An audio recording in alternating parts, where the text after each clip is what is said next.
buddy. Yeah.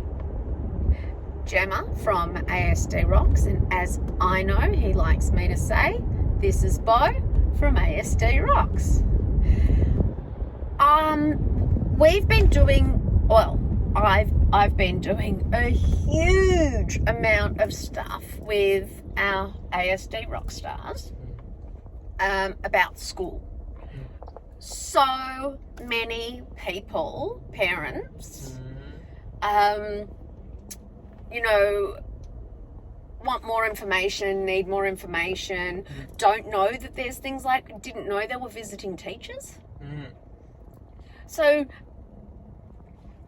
now you started off at Southern Autistic School. Yeah. Do you have any recollection about how many kids there were in your class? No. A lot or a little? Like I don't know. I don't actually remember. No? Do you remember how many teachers you had in that class? No. No? Okay. So there were 8 kids, All right. 2 teachers. Whoa. That's 1 teacher per 4 children. Wow. Wow. So the time and one-on-one that you got was pretty amazing. Yeah. Pretty amazing. Now, how many kids do you think you'd have in your class now? Around 20? Around 20, same as primary school probably, right? Yeah, probably. Now, do you remember, you've never had a visiting teacher at primary school, did you? No.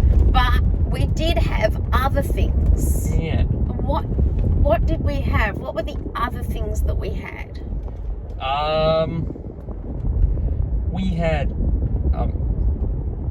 We had those in a different form, like they were AIDS, and no, I'm not talking about the STD.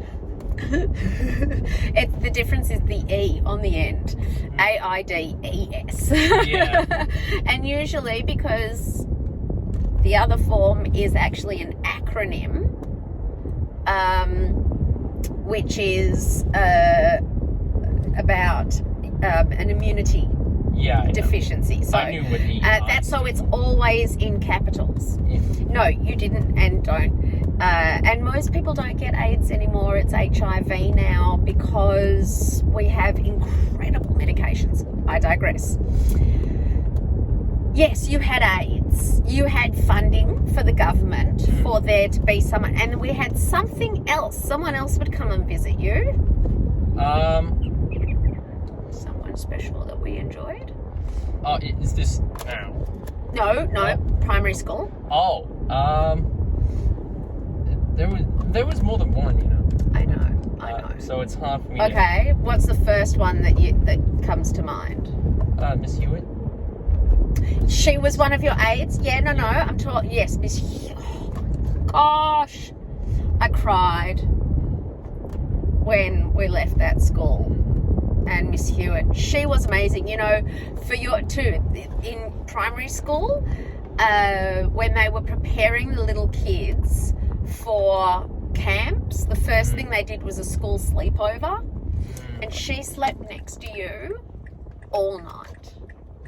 She was, these people, truly, these are the people we want to start getting as visiting teachers, right? These are the people we really, because you're going to be paid a heck load more, and they can do their 2-year Masters of Disability and Inclusion while they're an aide. So these are the ones that we want to get as visitors. So yes, but we also had Miss McCullough.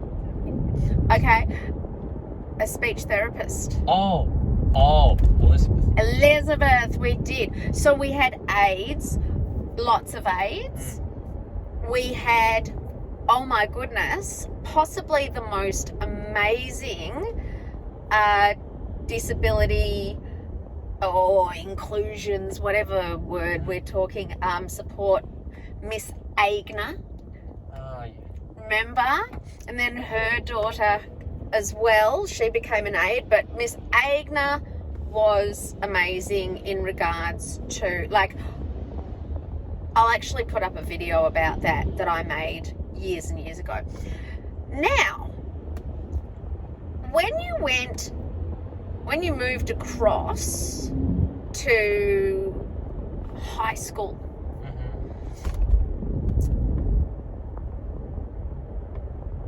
what was it like then? I don't know. So I spoke to, we had a lot of things that we did that we put into place for you, obviously.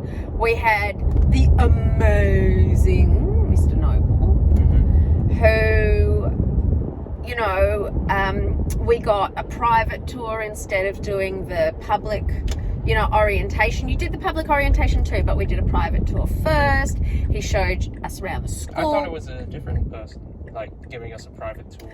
Might have been. He's the one that's organised, that basically has facilitated those things, though. Then year 10 came, and I found out. Year 10 was when you started doing your first year 11 subject, and I found out about visiting teachers, because we'd never had a visiting teacher before, had we? Hadn't had one. And although we were doing mildly modified things, right? So, for example, Hunger Games for you was a no-go, right? Yep. No-go. Straight away, we changed the book to, what was it? Blueback, that's right. You still did the curriculum, but the Hunger Games was a no-go. I don't know how you got through Dog Barks in the Night, the Curious Case of the Dog, or the Case of the Dog Bark. I don't know how you got through that. That triggered me. Anyway, then I found out about visiting teachers. Enter your visiting teacher. Now, here's my question. That was towards the end of year 10. Do you think... No, let me change that. Has that been helpful for you, having the visiting teacher, as opposed to the aides that you've previously had and the help? Has it been... I think they were... well, I mean, in hindsight, I think primary school you're talking, though. Oh. I'm talking secondary school now, because you didn't have as many aides. Yeah, I know, but you're comparing me, like... we're comparing visiting teachers to aides, and I'm just trying to think. In secondary, though. Because there's not... I think they were equally as helpful. Equally as helpful, absolutely. But do you remember them being there as much? The aides? Yeah, in high school. I think so. Who were they? Well, I named off two. They were primary schools. Oh. I'm going to say it one more time. You didn't get... I'm talking high school. I'm talking where you go now. All right. Can you think of an aide other than... Okay, now, let's address the fact that there was COVID. So you did year 7. You did year 8, and then year 9 was like homeschooling. I think year 8 was where it started. And then year 9, it started in year 8. You're right, it started in year 8.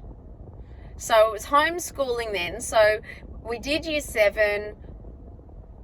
We had to just sort of adjust to being at high school. Do you remember having any aides in year 7? I think so. Yeah? Yeah, I think there was Miss Pettis. Yes. Did she come into the classroom? Yeah. Yeah? Awesome. Yeah. Actually, I do. I remember you talking about, because at the beginning of English you had to do silent reading, and there was something about... I just have to clarify, like, when I say Miss Penis, I don't mean, like, how do I say this? Like, I don't mean, like, down here. That's not how no it's one spelled. would no, but that's not even how it's pronounced, darling. Yeah, I so know. no one would even think that you were saying that. Alright. I know that you never ever want anyone to be embarrassed or upset or think that you would cause any harm, and you always put a disclaimer, and I love that about you.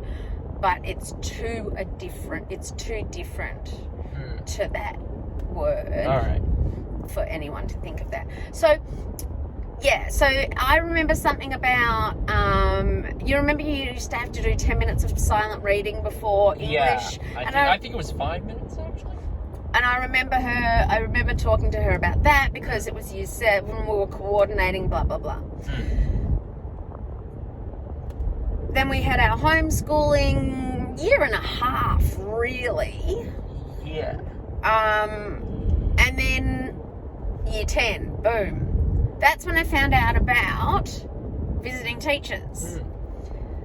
Now, I want to ask you, and I'm going to try and ask it in a way that doesn't lead you to an answer, but do you think, what's the difference to having had your visiting teacher to not, if you hadn't had one? I think I would be, like, struggling in my biology class because... Well, that was when it all started. But that wasn't your visiting teacher that changed you out of class. That was that was me losing my nana. And I mean, you know, I know everybody really, really well at that school because with or without aids, with or without a visiting teacher, I was emailing every single one of those teachers about everything. And I had that meeting with that teacher, if you remember, specifically to help you. So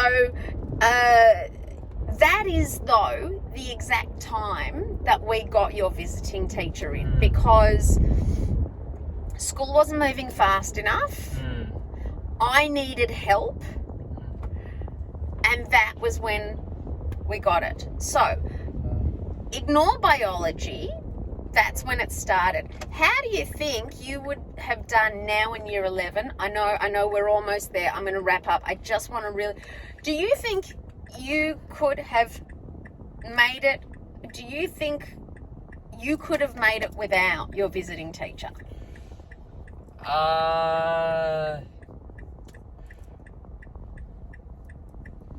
I'm not sure. What does your visiting teacher actually do in class?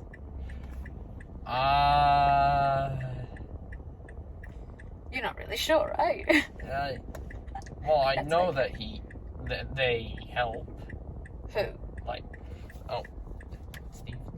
No, who? They help who? The students. They help the students? I think they help the school understand about certain people. Absolutely. They help the teachers? Absolutely. In fact, there have been some teachers of yours, like your new biology teacher, who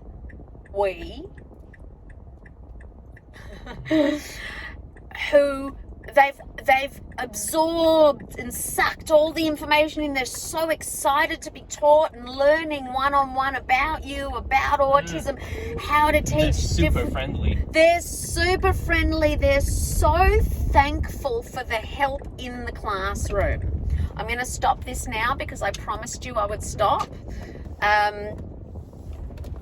But I think it's such an important thing that people hear. Do you think you could have made it through? Do you think you will be able to make it through year 12 next year without a visiting teacher? I don't know. No? You think if you were left on your own to your own devices? with different teachers, because we don't know who your teachers are going to be. I'm not sure. Really? You think Yeah. you'd be all right? I'm not sure, honestly. What would you prefer then? Instead of saying, would I be all right, I wouldn't. I guess I'd prefer, like, with help.